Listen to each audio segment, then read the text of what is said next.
berani menentang korupsi, hingga akhirnya wafat sendirian di gurun Rabzah, tanpa sehelai kain pun yang menutupi jasadnya. Dialah Abu Dzar Al-Ghifari. Sejak masuk Islam, Abu Dzar dikenal sebagai sahabat yang sangat jujur, keras terhadap kezaliman, dan hidup sangat sederhana.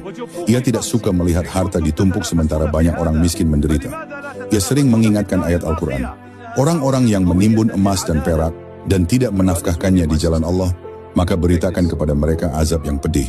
Ketika Islam telah meluas, Abu Dzar tinggal di negeri Syam. Di sana ia melihat sesuatu yang membuat hatinya gelisah. Para pejabat mulai hidup mewah.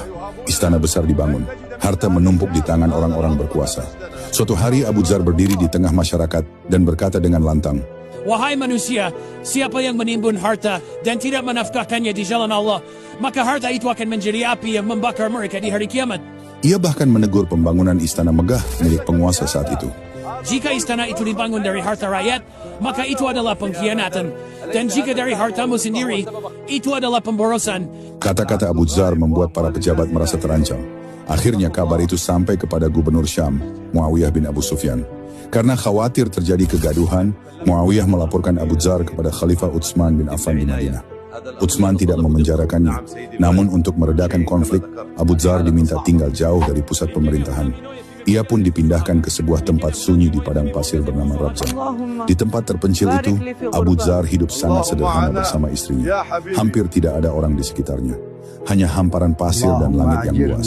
Hingga suatu hari, ketika sakitnya semakin parah, Abu Dzar berkata kepada istrinya dengan tenang, "Jika aku meninggal nanti, letakkan jasadku di tepi jalan.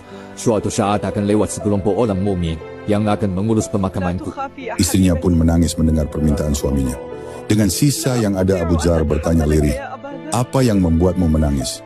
Istrinya pun menjawab dengan berlinang air mata, "Bagaimana aku tak menangis, engkau akan meninggal di tempat yang terasingkan ini.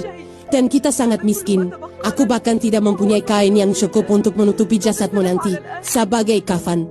Tak lama kemudian, Abu Dzar Al-Ghifari pun wafat. Tubuhnya terbaring di tengah kesunyian padang pasir Rabzah. Istrinya menunggu dengan hati penuh harap. Lalu datanglah sebuah rombongan musafir lewat di jalan itu. Ketika mereka mendekat, salah satu dari mereka terkejut. Ia adalah sahabat Nabi, Abdullah bin Mas'ud. Begitu melihat jenazah itu, ia langsung menangis. Dengan suara bergetar, ia berkata, "Rasulullah pernah berkata tentangnya, semoga Allah merahmati Abu Dzar. Ia berjalan sendirian, wafat sendirian, dan akan dibangkitkan sendirian." Begitulah akhir hidup Abu Dzar Al-Ghifari, seorang sahabat Nabi yang berani mengatakan kebenaran, meski harus hidup terasing dan wafat sendirian di tengah padang pasir.